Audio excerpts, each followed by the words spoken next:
বর্ধমান ইউনিভার্সিটির আন্ডারে সেমিস্টার 2 এর যে সমস্ত স্টুডেন্টসরা ভ্যালু অ্যাডেড কোর্সের মধ্যে ডিজিটাল অ্যান্ড টেকনোলজিক্যাল সলিউশনস এই টপিকটা চুজ করেছো, তাদের জন্য আজকের এই ক্লাসটা আমি নেব।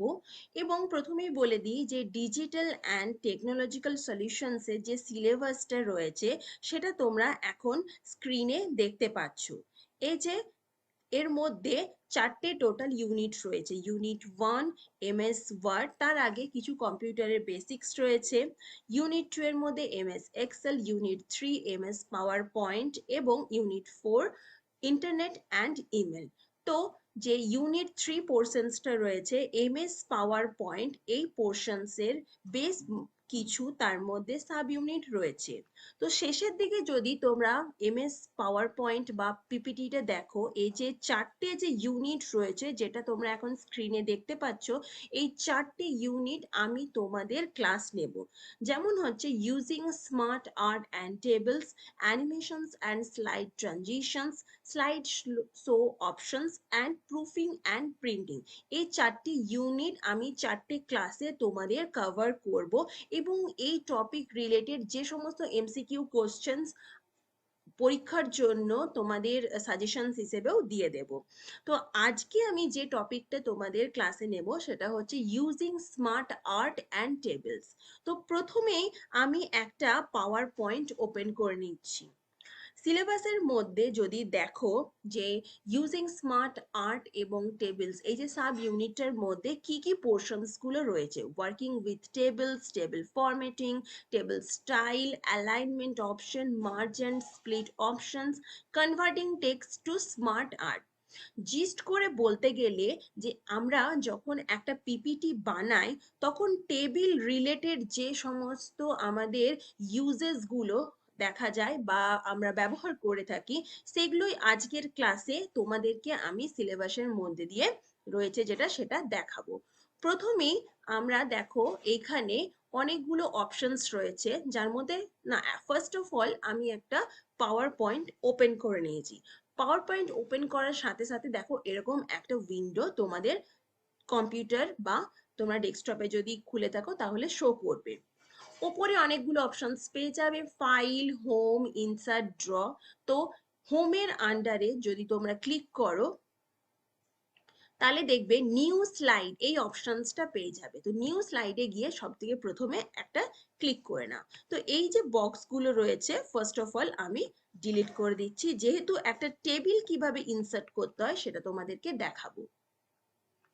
আমরা যখন কোনো পিপিটি বানাই, কোনো পাওয়ার পয়েন্ট, স্লাইড শো বা কোনো একটা অ্যানিমেশন, যে কোনো জায়গাতে আমরা যখন পিপিটিটা, কোনো একটা কনভারসেশনস বলো, কনফারেন্স বলো, সেমিনার বলো, সেখানে এই পিপিটি গুলো ব্যবহার করা হয়ে থাকে।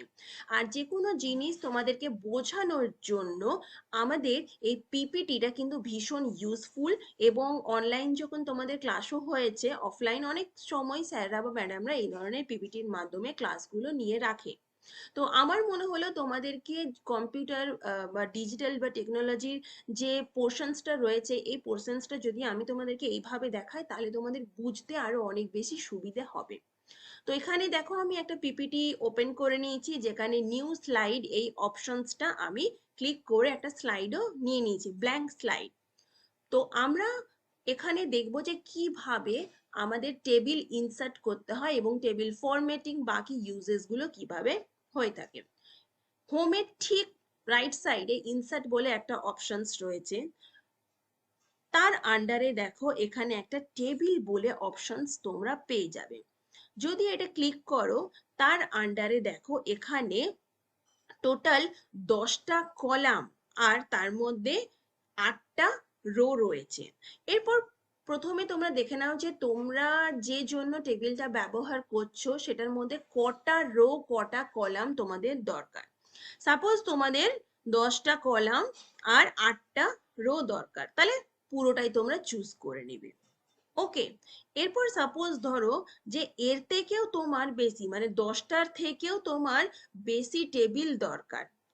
তো সেক্ষেত্রে ইনসার্ট টেবিল এই বক্সগুলোকে ছেড়ে ইনসার্ট টেবিল এই অপশনসটাই চলে যাও। এখানে নাম্বার অফ কলামস যটা তোমার দরকার সেটা তোমরা টাইপ করে দাও। সাপোজ তোমার 12টা কলাম দরকার, ওকে। রো কটা দরকার, সাপোজ তোমার 8টা রয়েছে, আমার ওখানে 8টারও বেশি দরকার, 10টা দরকার, তো এখানে লিখে ওকে করে দিলে তোমার 10টা চলে আসবে। এবার টেবিল কিভাবে ফরম্যাটিং করে এই সমস্ত কিছু বোঝানোর জন্য চলো আমি একটা ছোট্ট টেবিল ইনসার্ট করি, যেখানে থাকবে 2টো কলাম আর 3টে রো, ওকে। এখানে আমি ধরো লিখে নিচ্ছি একটা serial number, as for example, just বোঝানোর জন্য। আর এখানে হচ্ছে নেম অফ অ্যানিমালস, ওকে।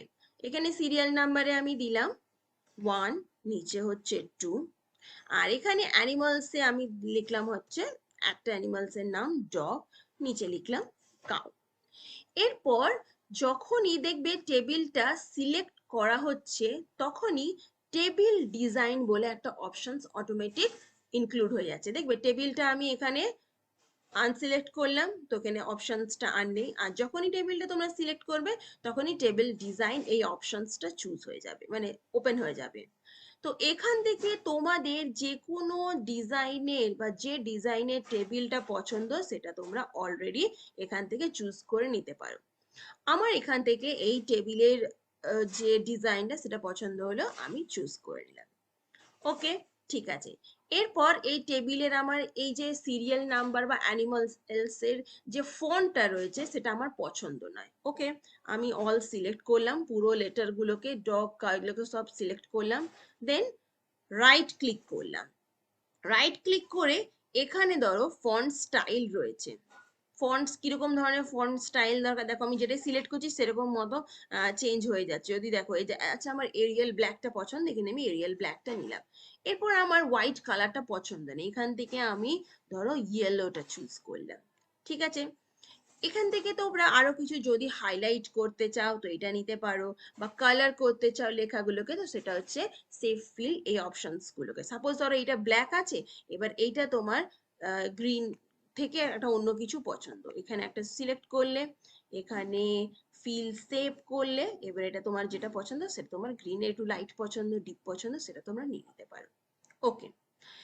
এরপর এই যে ধরো যে বক্সটা রয়েছে বা টেবিলটা রয়েছে তার কিন্তু কোনো আউটলাইন নেই, আমার আউটলাইন ছাড়া দেখতে খুব একটা পছন্দ হচ্ছে না, ওকে। আমি সিলেক্ট করলাম, রাইট ক্লিক করলাম। রাইট ক্লিক করার পর দেখো এখানে তোমরা একটা নো বর্ডার অপশনস পেয়ে যাবে, ওকে।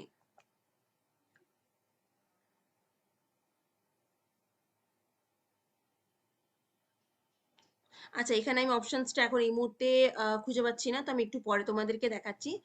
আচ্ছা হ্যাঁ, সরি সরি সরি, এই যে দেখো এখানে তোমরা বর্ডার সিলেক্ট করলে টেবিলটা, যে টেবিলটাই তোমরা বর্ডার দিতে চাও, তো এখানে বর্ডার্স বলে অপশনসটা রয়েছে, এখানে নো বর্ডার অপশনসটা চুজ করা আছে, তাই কোনো রকম কোনো আউটলাইন নেই। এখানে তুমি অল বর্ডার্স করতে পারো, শুধুমাত্র inside border, top border, bottom border, তো আমার এখানে অল বর্ডার সিলেক্ট করলাম, তো দেখতে পাচ্ছ এখানে বর্ডার্স চলে এলো, ওকে। তাহলে ফন্ট গেল, ফন্ট স্টাইল গেল, ফন্ট কালার গেল, টেবিল ডিজাইনস গেল। এরপর আমি দেখাবো যে আমার এখানে আরেকটা রো সিলেক্ট করে আমার এখানে আরেকটা টেবিল দরকার বা আরেকটা রো দরকার, তো আমি এখানে শুধু সেই লাস্ট যে টেবিলটা বা লাস্ট যে রোটা সেটা সিলেক্ট করব, সিলেক্ট করে রাইট ক্লিক করব। রাইট ক্লিক করার পর এখানে দেখো ইনসার্ট বলে একটা অপশন চলে আসছে। এবার তোমাকে দেখতে হবে যে এই যে রোটা সিলেক্ট করলে তোমার যে আরেকটা রো দরকার সেটা কি এর উপরে দরকার নাকি এর নিচে দরকার। চারটে অপশনস তোমরা পেয়ে যাবে, ইনসার্ট রোজ অ্যাবাভ নাকি ইনসার্ট রোজ বিলো, আমি সাপোজ আমার বিলো দরকার, বিলো নিয়ে নিয়েছি। এরপর আমার এর পাশে আরেকটা আমার কলাম দরকার, আমি সিলেক্ট করলাম, রাইট ক্লিক করলাম, রাইট ক্লিক করে ইনসার্টে গেলাম। এখানে দেখো যে এই যে লেখা আছে insert columns to the left, এই কলামের লেফট সাইডে তোমার আরেকটা নতুন কলাম দরকার নাকি রাইট সাইডে, সাপোজ আমার রাইট সাইডে দরকার, দেখো তোমার রাইট সাইডে হয়ে গেল। এবার রাইট সাইডে আমি এখানে আমার যেটা দরকার যে জন্য আমি ইনসার্ট করলাম সেটা আমি চুজ করে নিতে পারি, ওকে। সাপোজ এখানে আমি দুটো পিকক আর একটা হচ্ছে ক্রো, দুটো বার্ডসের নাম ইনক্লুড করে দিলাম। ওকে, এরপর এই যে দুটো টেবিল সরি এই যে দুটো রো রয়েছে, এই দুটো রোকে আমি সাপোজ মার্জ করতে চাই, একসাথে করতে চাই। সিলেক্ট করলাম, যেটুকু পোর্শন আমি মার্জ করব, যেটুকু পোর্শনস এর উপর আমি কাজ করব, সেটুকু পোর্শনস আমি সিলেক্ট করব। এই দুটো রো আমি সিলেক্ট করেছি, রাইট ক্লিক করলাম, এখানে অপশনস দেখবে মার্জ সেলস রয়ে গেছে। তাহলে এটা অপশনসটা যদি ক্লিক করো তাহলে সেলগুলো মার্জ হয়ে যাচ্ছে। আমি আমার ব্যাক অপশনসে চলে এলাম। এরপর চলে যাব পার্টিকুলার, ধরো এই রোটা তোমরা স্প্লিট করবে, আবার সিলেক্ট করলে, রাইট ক্লিক করলে, স্প্লিট সেলস, এখানে কটা কলাম বা কটা রোয়ে তোমরা স্প্লিট করবে। এখানে দেখো দুটো কলাম আর একটা রো আছে, এখান থেকে তোমরা এডিট বা রিমুভ করতে পারো এই ড্রপ ডাউন বক্স দিয়ে। তো যেটা আছে আমি সেটাই নিয়ে নিলাম, ওকে করে দিলাম। ওকে, দেখো এখানে কলাম আর রো অ্যাড হয়ে গেল। একটাই কলাম ছিল, একটাই রো ছিল, তাই আর একটাই রো রয়েছে, কলাম আরও রয়েছে তিনটে, সেগুলো অ্যাড হয়ে গেল। তো এইভাবে তোমরা কিন্তু টেবিলগুলোকে বিভিন্নভাবে ফরম্যাট করতে পারো, এডিট করতে পারো, ডিজাইন দিতে পারো ইচ্ছে মতো, যেরকম তোমাদের দরকার। তো আশা করছি যে টেবিল রিলেটেড যে সমস্ত তোমাদের টপিকগুলো রয়েছে সমস্তগুলো কভার হয়ে গেল। লাস্ট আরেকটা অপশনস রয়েছে, দেখো ইউনিট 4 এর মধ্যে যেটা রয়েছে, converting text to smart art using smart art. আমরা পাওয়ার পয়েন্টের মধ্যে স্মার্ট আর্টকে কিভাবে ব্যবহার করব। সাপোজ আমি এখান থেকে একটা তোমাদের লেখা নিয়ে নিচ্ছি, ঠিক আছে, জাস্ট একটা লেখা।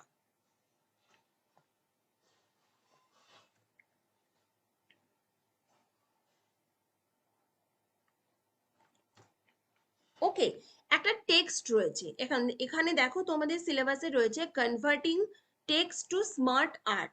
ওকে, তাহলে একটা টেক্সট নিয়েছি, এই টেক্সটটাকে কিভাবে আমরা স্মার্ট আর্টে কনভার্ট করব সেটা তোমাদের সিলেবাসের মধ্যে রয়েছে। তো প্রথমে আমরা এটাকে অল সিলেক্ট করে নেব, সরি, অল সিলেক্ট করে নিলাম।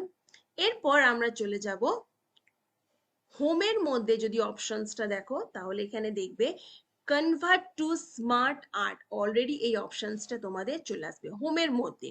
কনভার্টিং টু স্মার্ট আর্ট এই অপশনসটা তোমরা পেয়ে যাবে হোম, যে অপশনসটা রয়েছে সেটা ক্লিক করলে। তাহলে এখানে কনভার্ট টু স্মার্ট আর্ট, এখানে গিয়ে ক্লিক করো, বিভিন্ন ধরনের দেখো ডিজাইনস তোমরা পেয়ে যাবে।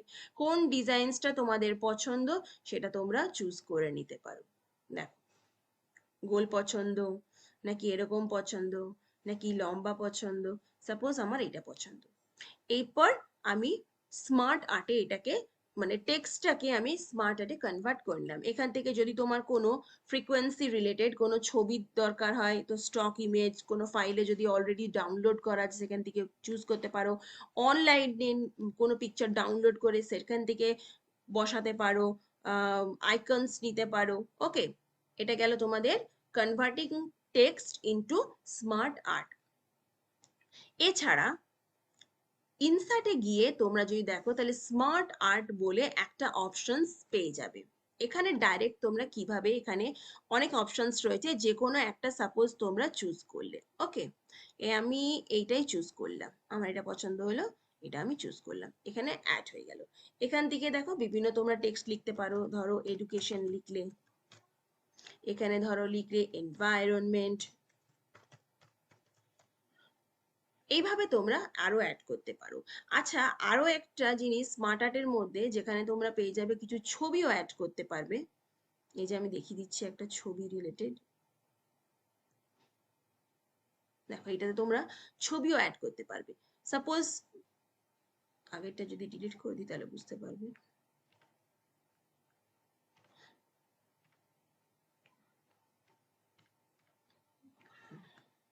আর একটা নতুন স্লাইড নিয়ে নিচ্ছি, তাহলে দেখো এখান থেকে smart art, insert, smart art, এখানটা নিয়ে নিলাম। ওকে, এরপর এখান তুমি টেক্সট অ্যাড করতে পারো, ধরো এডুকেশন। এরপর এডুকেশন রিলেটেড তুমি এখানে একটা কোনো ছবি দিয়ে দিতে চাও, ফাইলে রেখেছো, স্টক ইমেজে রেখেছো, অনলাইন পিকচার্সে রেখেছো বা আইকনসে রেখেছো, এখান থেকে তোমরা নিতে পারো। তো আজকের ক্লাসে আমরা কি কি ডিসকাস করলাম? Using smart art and tables. যখন আমরা পাওয়ার পয়েন্ট ব্যবহার করব তখন কিভাবে টেবিল ইনসার্ট করব, ফরম্যাট করব, স্টাইল চেঞ্জ করব, মার্চ করব, স্প্লিট করব, এই সমস্ত কিছু শিখলাম। আর যে কোনো একটা টেক্সটকে কিভাবে আমরা স্মার্ট আর্টে কনভার্ট করব বা স্মার্ট আর্ট কিভাবে আমরা পিপিটিতে ইনক্লুড করব, সেগুলো আজকের ক্লাসে আমরা শিখলাম। এরপর এই নেক্সট ক্লাসে তোমাদের এর পরের যে ইউনিটটা রয়েছে সেটা নিয়ে টপিক আলোচনা করব। তাহলে আজকের ক্লাসটা আমি এখানেই শেষ করলাম। তোমাদের যাবতীয় যা কোশ্চেন আমাকে ক্লাসের মধ্যে বলবে, এবং এই টপিকটা রিলেটেড যে সমস্ত সম্ভাব্য এমসিকিউ কোশ্চেন্স তোমাদের পরীক্ষার জন্য, সেগুলো আমি তোমাদের ক্লাসে দিয়ে দেব। Thank you so much.